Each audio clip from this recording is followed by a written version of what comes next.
오늘은 누가복음 특수자료 7번째 시간으로 어떻게 참된 믿음의 삶을 살 수 있을까입니다. 엊그제 금요기도의 시간에 있었던 일입니다. 약 2달 만에 금요 예배를 시작을 했죠. 그리고 비대면으로 이제 우리 장로님과 전도사님들하고 이렇게 예배를 드리고 있는데, 거의 말씀을 다 전할 때쯤에 갑자기 뒤에서 누가 본당 문을 쾅쾅쾅 두드리고 갔습니다. 그래서 우리 전도사님 2분이 급하게 나가봤는데, 한 고등학생에서 20대 초반으로 보이는 아이들이 주차장에서 담배를 피다가 이제 예배 드리는 소리를 듣고 올라와서 문을 막 두드리고, 그러니까 예배를 방해를 한 거죠. 그리고 도망간 것입니다. 저는 그 아이들과 대화를 해보지는 못했습니다. 왜 그 아이들이 교회의 예배를 방해했을까? 제가 지금까지 사역하면서 이런 거를 본 적이 거의 없는데, 아마도 그 아이들은 지금 코로나19가 확산된 것이 교회들의 책임이다라고 생각하고 예배 드리는 교회에 대해서 무작정 적대감과 미움을 가지고 있는 것이 아닌가 생각이 듭니다. 많은 언론들이 교회발 혹은 교회 확산이라는 자극적인 헤드라인을 뽑고 그렇게 보도하고 있죠. 그렇다고 해도 언론이 무작정 잘못했고 그 아이들이 나쁜 아이들이다 라고만은 할 수 없습니다. 언론의 보도들과 그 아이들의 행동을 보면서 우리 교회는 그런 교회 아닌데 라고 생각하기에 사회적 분위기가 너무나 좋지 않다는 것이죠. 한국 사회는 교회와 이 그리스도에 대한 안 좋은 이미지를 예전보다 더 많이 갖기 시작했습니다. 우리가 잘 알고 있듯이요, 한 번 생긴 이미지나 선입견은 잘 바뀌지 않습니다. 그래서 연예인들이나 이런 공인들이 이미지가 안 좋아지면 다시 회복하는 것이 굉장히 어렵죠. 그리고 이 교회를 혐오하고 미워하는 사회적인 분위기가 계속되면 결국 전도의 문을 여는 것은 예전보다 더 힘들어지는 것입니다. 저는 개인적으로요, 이 코로나를 1년 넘게 겪으면서 왜 왔을까, 왜 이렇게 됐을까 보다는 참된 믿음은 무엇인가를 많이 묵상하고 생각하게 되었습니다. 우리는 은연중에 믿음이라는 거는 그저 예수 믿고 죽어서 천국 가고 주일에 교회에 한번 와서 예배하는 것 정도로 한정 지을 수 있다는 것이죠.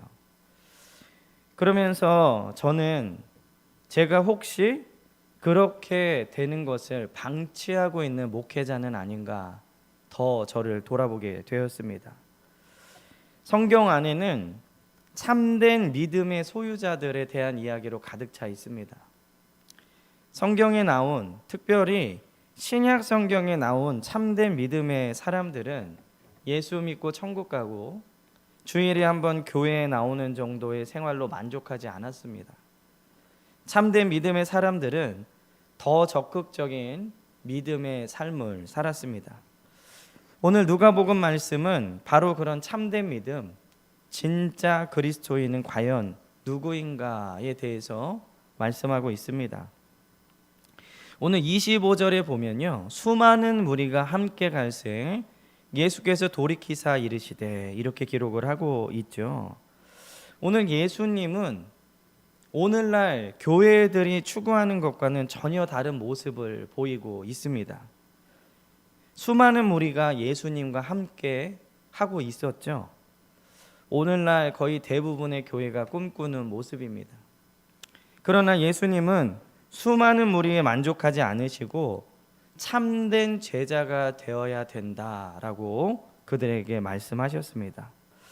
그런데 단지 수많은 무리들이 오는 것에서 예수님은 만족하지 않고 너희들은 제자가 되어야 된다라고 깊이 가르쳐 주셨는데, 수많은 무리들이 오는 것에만 만족하고 오직 그것이 목표인 교회들이 많이 있다는 것입니다.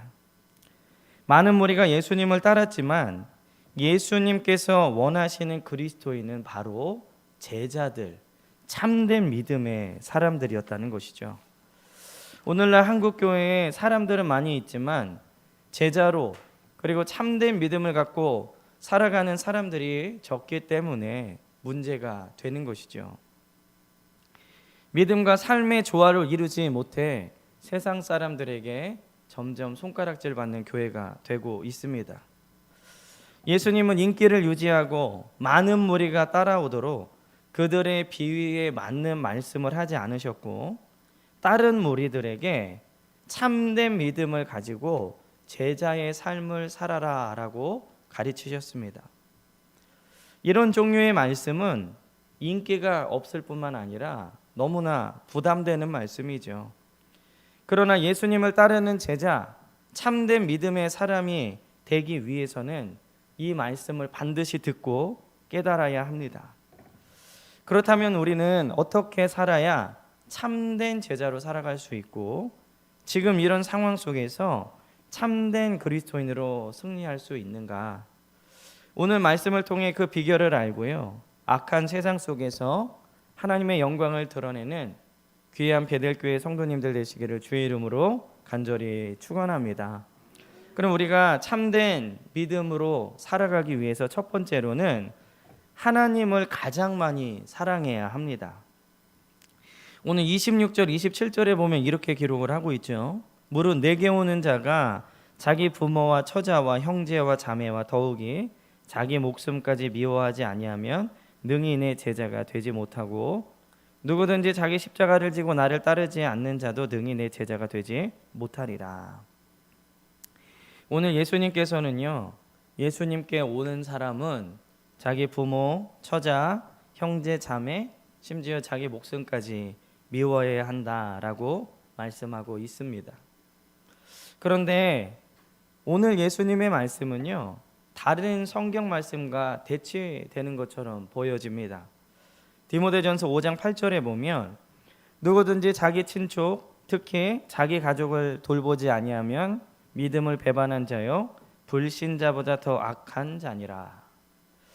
바울은 디모데에게 가족을 잘 돌보는 것이 참된 믿음의 사람이다라고 가르치고 있죠. 그런데 오늘 예수님의 말씀은 가족과 자기 자신을 미워해야 된다라고 말씀하십니다.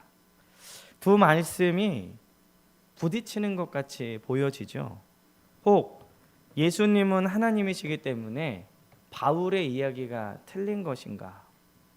물론 그렇지 않습니다. 그리스도인들은 가족을 잘 돌봐야 합니다. 그리고 가정을 위해 헌신하고 노력하고 가정이 더 잘 되도록 기도해야 됩니다. 오늘 예수님이요, 가족을 미워하지 아니하면이라고 말씀하실 때에 이 미워하다라는 헬라어는 미세이라는 단어인데요, 이 말씀은 미워하고 싫어한다라는 뜻이 아니라 덜 사랑하다라는 의미입니다. 그러니까 한국 성경에는 미워하지 아니하면 이렇게 되어 있는데 덜 사랑해야 내 제자가 된다라고 이렇게 생각하시면 됩니다. 그런데 이 덜 사랑하다라는 말은 비교 대상이 필요한 거죠. 무엇보다 덜 사랑해야 되는지를 알아야 되는 말입니다. 근데 우리 예수님의 가르침과 성경 전체적인 문맥을 보면 바로 하나님보다는 덜 사랑해야 된다라는 말씀이죠. 가족을 사랑하고 아끼고 그들을 위해 헌신하고 기도해야 되지만 하나님보다 더 사랑해서는 안 된다라는 말씀입니다. 가족을 돌보고 사랑하는 것은 상식적이고 기본적이죠.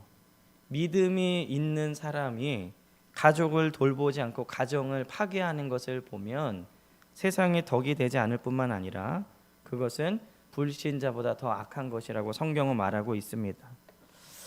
지금 시대는 참된 그리스도인으로 살기가 너무나 힘든 시대입니다. 그러나 여러분들 교회사를 쭉 돌아보면요, 참된 그리스도인으로 살기에 편했던 시대는 한 번도 없었습니다.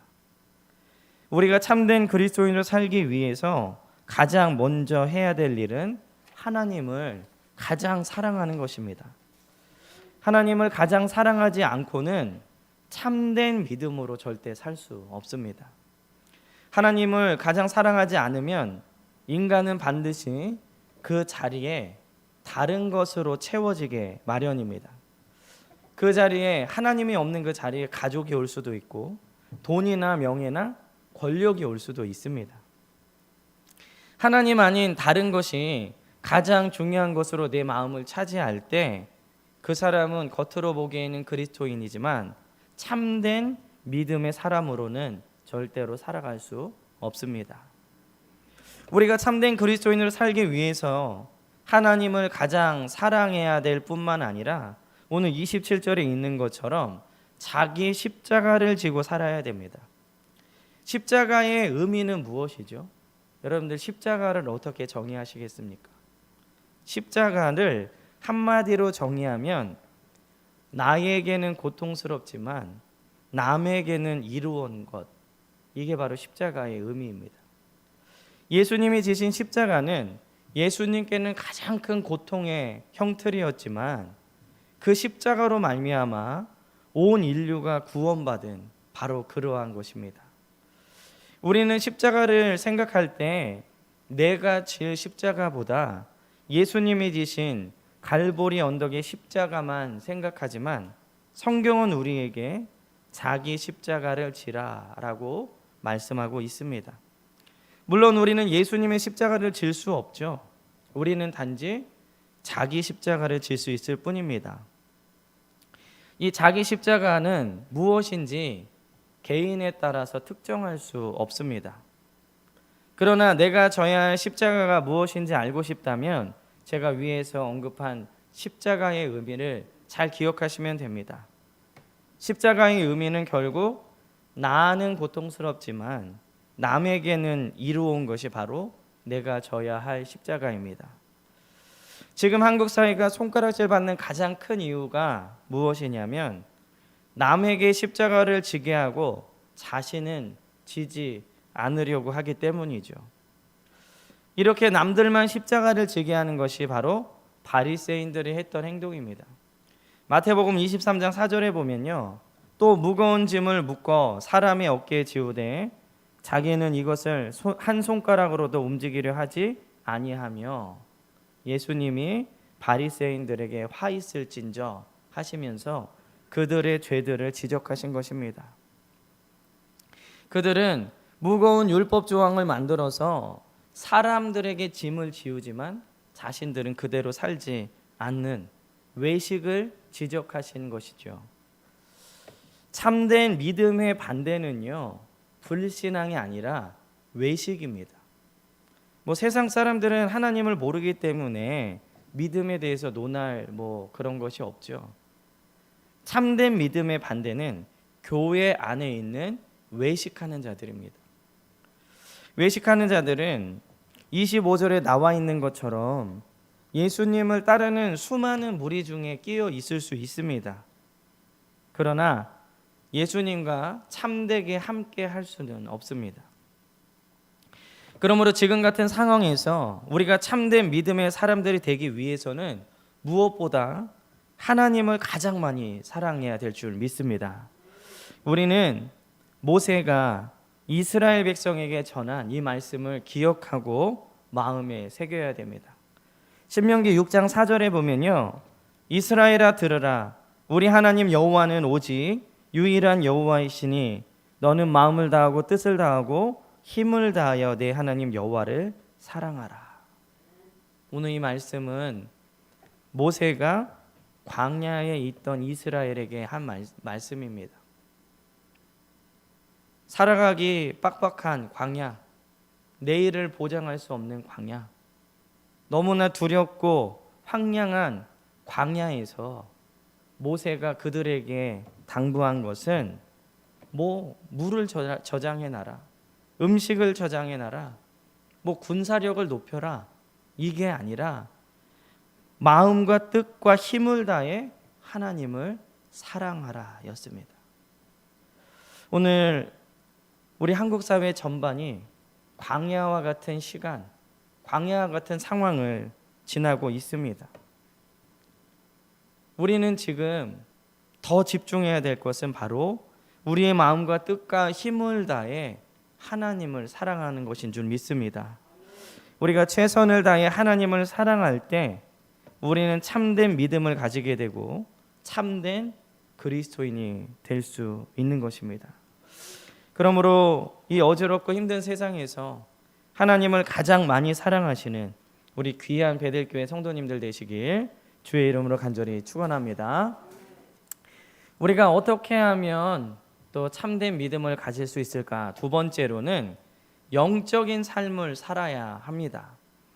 오늘 28절에서 33절에 보면 예수님께서 제자가 되어야 된다 함을 말씀하시면서 비유를 드시는데, 그게 망대를 세우는 비유와 1만 명의 군사를 가지고 2만 명과 싸우려고 하는 임금의 이야기입니다. 교회가 사회의 지탄을 받는 이유 중에 하나는 바로 영적인 삶을 살려고 노력하는 그리스도인들이 점점 줄어들고 있기 때문입니다. 저 어릴 때 교회 다닐 때만 해도요, 영적으로 깨어나길, 그래서 뭐 은사도 사모하고 부흥회도 사모하고 찬송도 기도도 사모하는 분들이 굉장히 많이 있었어요. 근데 점점 풍요롭게 될수록 영적인 삶을 살길 노력하는 그리스도인들은 줄어들고 풍요롭고 부유하게 살기를 원하는 사람들이 더 많아지고 있다는 겁니다. 물론 풍요롭게 부유롭게 사는 건 죄가 아닙니다. 그러나 이 영적인 삶과 같이 가야 되는 것이죠. 영적인 삶을 살라고 하면 많은 사람들이 겁부터 먹거나 기도하고 말씀 보라 하는 것 정도로 생각합니다. 물론 기도하고 말씀 보는 것은 영적인 삶의 가장 기본입니다. 누구나 당연히 해야 되는 것이죠. 그러나 영적인 삶을 오직 기도하고 말씀 보는 것이 전부다라고 생각한다면 세상에서 이상한 짓을 하는 그러한 그리스도인이 되는 겁니다. 그렇다면 우리는 어떻게 하면 영적인 삶을 살 수 있느냐? 첫째는 영적 성장이 멈추지 말아야 합니다. 오늘 29절에 보면요, 그렇지 아니하여 그 기초만 쌓고 능히 이루지 못하면 보는 자가 다 비웃어. 이 망대를 짓기 위해서 이 기초만 쌓으면 안 된다는 거죠. 이 예수님 시대에 이 밭에서 이 밭을 지키는 망대를 쌓는 것은 많은 비용이 들었다고 합니다. 근데 그 비용을 계산하지 않으면 기초만 쌓고 망대를 올리지 못하게 된다는 것이죠.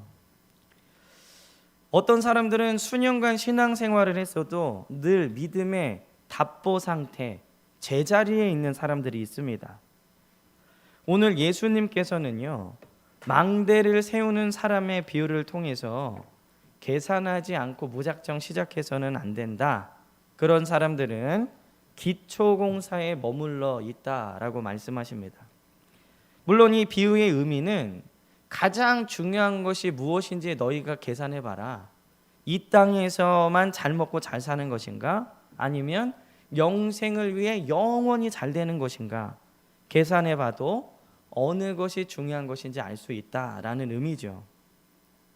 그러나 오늘 이 말씀을 더 우리가 깊이 적용해 본다면 기초만 쌓고 망대를 올리지 못하는 사람들이 교회 안에 의외로 많이 있다는 것입니다. 수년째 교회 다니고 예수님을 믿고 중직의 직분을 받아도 아직 망대의 기초밖에 쌓아 올리지 못하는 사람들이 있다는 것이죠. 또 수년째 예수를 믿고 그럼에도 불구하고 예배조차 나오기 힘들고 기도조차 못하면 기초공사에 머물러 있는 것입니다. 제가 필리핀에 살 때요, 흉물스러운 건물들을 굉장히 많이 봤습니다. 이렇게 기둥 올리고 지붕이 있는데 콘크리트 공사는 다 했는데 막 이렇게 철근이 올라와 있고 막 까맣게 변해 있고 막 이끼가 껴 있고 그러는 거예요. 그런 건물이 하나만 있는 게 아니라 굉장히 많이 있습니다. 곳곳에. 그래서 이 필리핀에 대해서 잘 아는 그 분들한테 저 건물은 왜 저러고 수년째 있습니까? 물어봤는데 기초 공사를 했는데 돈이 없어서 짓지 못한 건물들이 그렇게 많다는 겁니다. 기초 공사만 하고요. 건물을 올리지 못한 공사장은 시간이 흐르면 흐를수록 흉물이 됩니다. 마찬가지로 우리가 영적인 성장을 계속 이루지 못하고요. 오래 믿고 직분만 받는데 영적으로 성장하지 못하면 영적으로 흉측해집니다. 세상 사람들보다 못한 사람이 될 수도 있다는 것이죠. 그러므로 우리 사랑하는 베델교회 성도님들은 영적인 성장이 지속적으로 이루어지기를 주의 이름으로 간절히 축원합니다. 또 우리가 영적인 삶을 살기 위한 두 번째는 영적 싸움에서 승리해야 됩니다. 오늘 31절에 보면요. 또 어떤 임금이 다른 임금과 싸우러 갈 때에 먼저 앉아 1만 명으로 저 2만 명을 거느리고 오는 자를 대적할 수 있을까? 헤아리지 아니하겠느냐. 이 예수님의 두 번째 비유는 싸움에 나갈 임금이 자신의 군사력을 헤아리고 싸워야 된다. 이렇게 얘기를 하고 계시죠. 이 비유의 의미도 망대의 비유와 비슷한 의미입니다. 어떤 것이 더 소중한 것인가 계산해야 된다. 이것이죠. 그리고 이 비유를 또 잘 적용해 보면은 임금이 지금 어떤 처지에 처해 있는가를 잘 봐야 된다라는 의미입니다. 우리가 이 임금처럼 쳐들어오는 적과 싸워서 승리하기 위해서는 나의 상태를 잘 점검해야 된다는 얘기죠. 마귀는 우는 사자와 같이 우리를 삼키려고 지금도 덤벼들고 있습니다. 그런데 나의 상태를 잘 알지 못하면 우리는 마귀에게 속절없이 넘어가게 되어 있습니다. 우리는 우리의 영적 상태를 잘 살펴야 지속적인 영적 생활을 할 수 있습니다. 예를 들면 요즘 기도가 잘 안 되는데 왜 기도가 안 되지? 하나님 앞에 왜 내가 나아가지 못하지? 궁금해하지도 않고 그냥 그렇게 그런가 보다 하고 살아가거나, 혹은 내가 요즘 영적으로 게을러졌는데 그것에 대해서 전혀 경계하지 않고 결국 영적으로 무뎌지고 침체되는 그러한 상황에 빠지고 마는 것이죠. 영적 성장은 영적 싸움의 승리로 연결이 됩니다. 성장할수록 더 강한 군사가 되는 것이죠. 그러나 영적인 답보는 영적 침체와 결국엔 믿음의 파선으로까지 갈 수 있습니다. 자신의 군사를 헤아리는 임금과 같이 영적인 전쟁에서 승리하기 위해서는 나 자신의 상태를 잘 파악하고 나의 처지를 알고 있어야 합니다.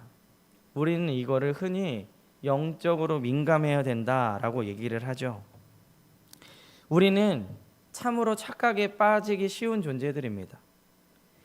내가 기도를 조금 하고 성경을 좀 본다고 해서 나는 하나님께 매우 잘하고 있어 라고 착각할 수도 있고, 혹은 조금 영적으로 해이해졌고 마음에 침체가 됐다고 해서 나는 하나님과 완전히 멀어진 가망 없는 사람이야 라고 이렇게 극단적으로 생각할 수도 있죠.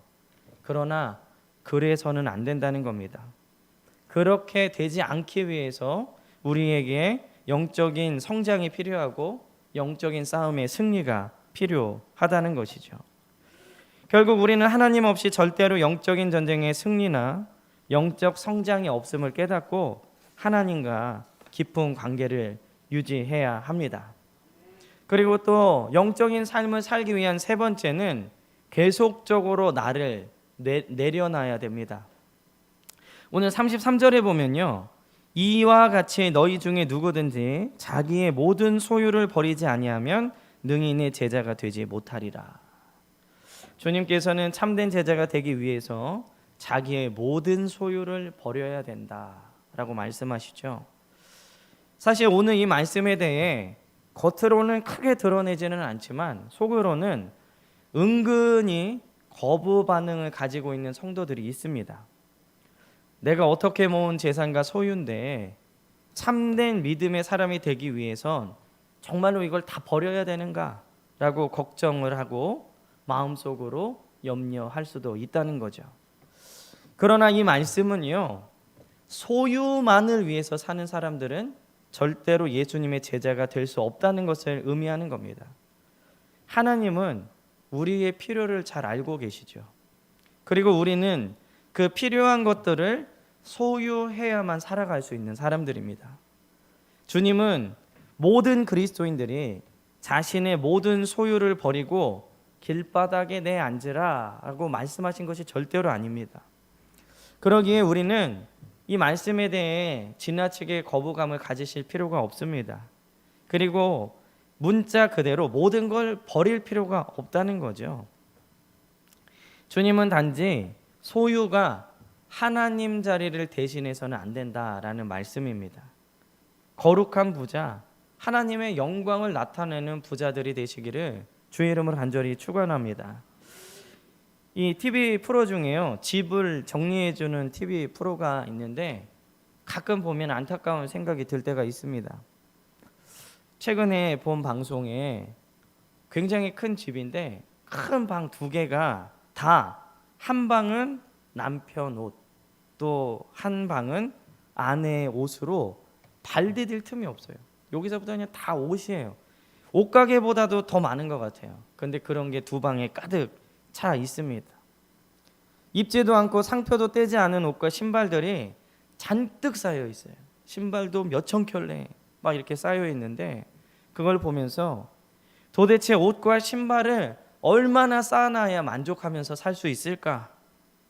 그러면서 하는 말이 입을 옷이 없다라고 말하는 연예인 부부의 모습을 보면서 정말로 이 시대를 하나님께서 어떻게 보고 계실까? 그런 생각에 잠겼습니다. 우리가 이런 시대에 참된 믿음을 가지고 살기 위해서는 하나님을 가장 많이 사랑하고 또 영적인 삶을 살아야 합니다. 이런 시대에 참된 믿음을 갖고 살지 않으면 그런 사람들이 부럽고 그렇게 살기를 갈망하고 내 처지가 그 사람들에 비해서 비참하다라고 생각할 수밖에 없다는 거죠. 왜냐? 그런 가치관이 우리 안에 들어오기 때문에 그렇습니다. 그래서 우리는 영적인 삶을 살기 위해서 지속적인 영적 성장과 영적인 싸움에서 승리해서 그리고 나를 지속적으로 내려놓는 것이 필요하다는 거죠. 이 소유를 버리라는 것은 나를 내려놓으라라는 말씀입니다. 저는 우리 사랑하는 베델교회 성도님들이 육적인 삶뿐만 아니라 영적인 삶도 이 살기 위해서 노력하고 승리하시는 귀한 우리 베델교회 성도님들 되시길 주의 이름으로 간절히 축원합니다. 마지막으로 참된 믿음을 갖기 위해서 3번째로는 정체성을 분명히 해야 합니다.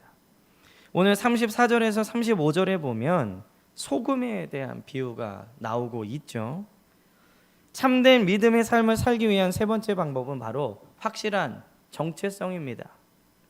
예수님께서는 우리의 정체성을 마태복음에서는 빛과 소금이라고 하셨고 오늘 누가복음에서는 특별히 소금에 대해서만 이야기하고 있는데 이 팔레스타인에서 나는 소금은요, 처음에는 불순물들이 섞여 있는 혼합물로 채취가 된다고 합니다.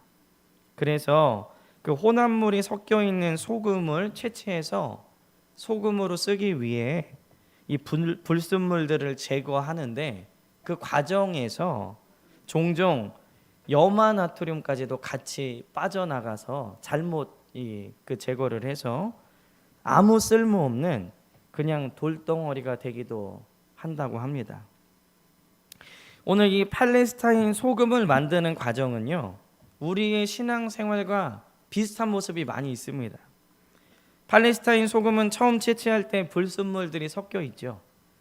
우리도 예수님을 처음 믿으면 세상에 불순물들이 많이 섞여 있습니다. 그리고 이 팔레스타인 소금은 이 불순물들을 걸러내는 과정이 필요한데 그 과정에서 염화나트륨이 빠져나가면 소금의 맛을 잃게 되는 것이죠. 우리도 처음 예수를 믿어 세상의 불순물들이 섞여 있는데 그것을 계속해서 걸러내는 과정이 믿음의 과정입니다. 그때 참된 믿음을 갖지 못하면 이 소금이 맛을 잃은 것처럼 맛을 잃은 그 소금과 같은 그리스도인이 되는 것이죠. 그러므로 우리는 우리의 정체성이 무엇인지 정확하게 인지하고 그 정체성에 맞게 살아야 될 줄 믿습니다. 우리는 세상의 소금인데요. 우선 소금은 맛을 냅니다. 너무 많이 넣으면 짜서 못 먹지만 어떤 음식이든지 소금이 들어가야 맛을 내는 요리가 되는 것이죠. 지금처럼 모두가 힘들고 어려울 때 참된 그리스도인들만이 살맛 나는 세상을 만들 수 있는 줄 믿습니다. 우리가 소금의 정체성을 분명히 할 때 분명하게 그 맛을 낼 수 있는 거예요. 내가 누구인지, 내가 어떤 사람인지 정체성이 헷갈리면 세상에서는 세상의 방법대로 만나는 사람에 따라 나의 모습이 카멜레온처럼 바뀌는 것이죠. 또 소금은 부패를 방지합니다. 절여놓은 음식, 소금을 뿌려놓은 음식은 부패를 방지하죠. 그리스도인들이 사회 정의를 무시하거나 외면한다면 우리는 아모스 시대와 같은 시대를 맞이하게 될 것입니다. 그러므로 우리의 믿음이 크게는 사회 정의로까지 이어져야 합니다.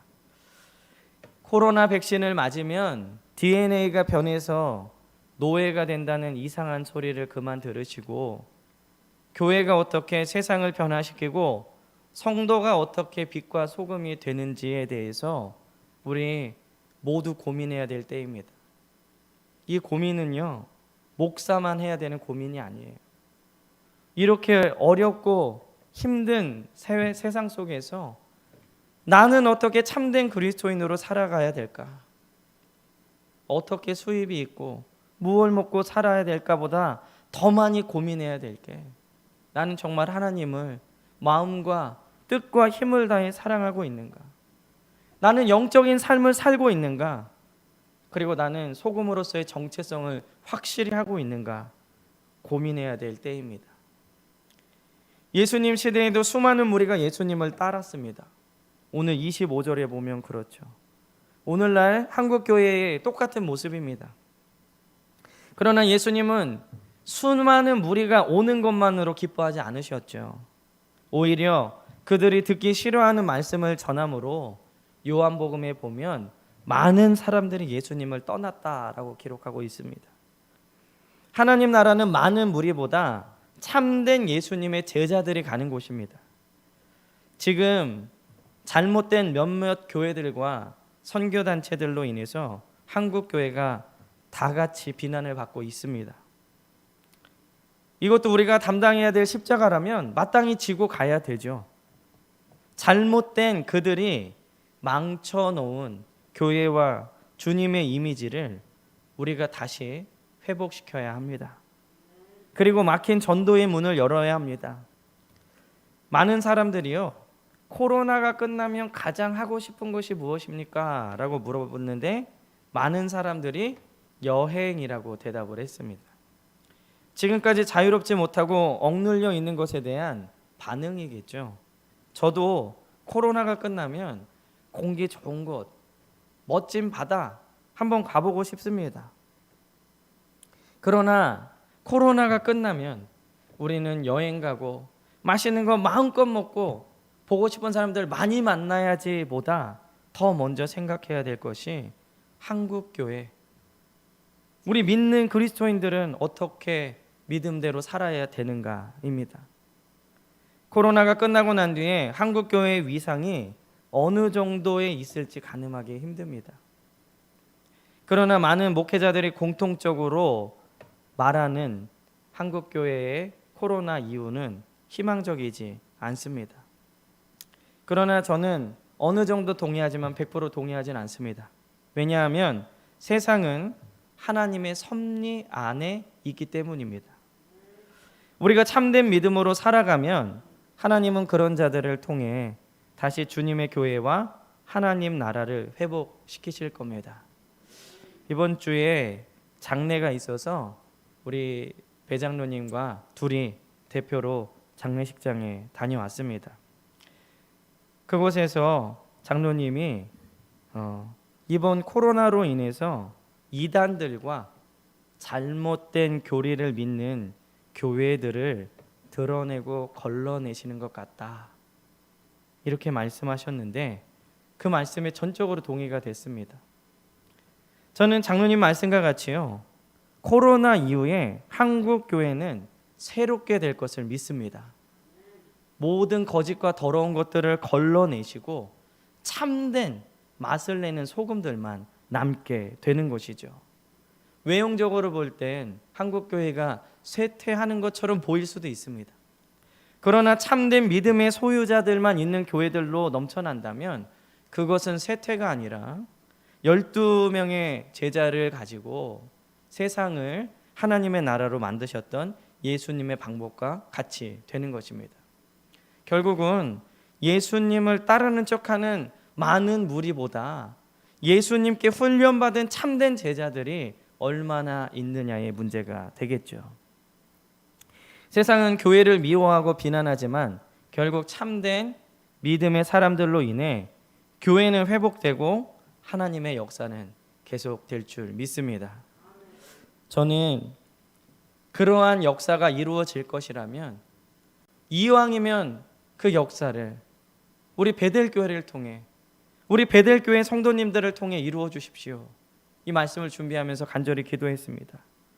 저는 우리 사랑하는 베델교회 성도님들이 하나님이 찾으시는 참된 믿음의 사람들이 되어서 이 악하고 어지러운 세상 속에 참으로 빛과 소금이 되는 저와 여러분들 되시기를 주의 이름으로 간절히 축원합니다.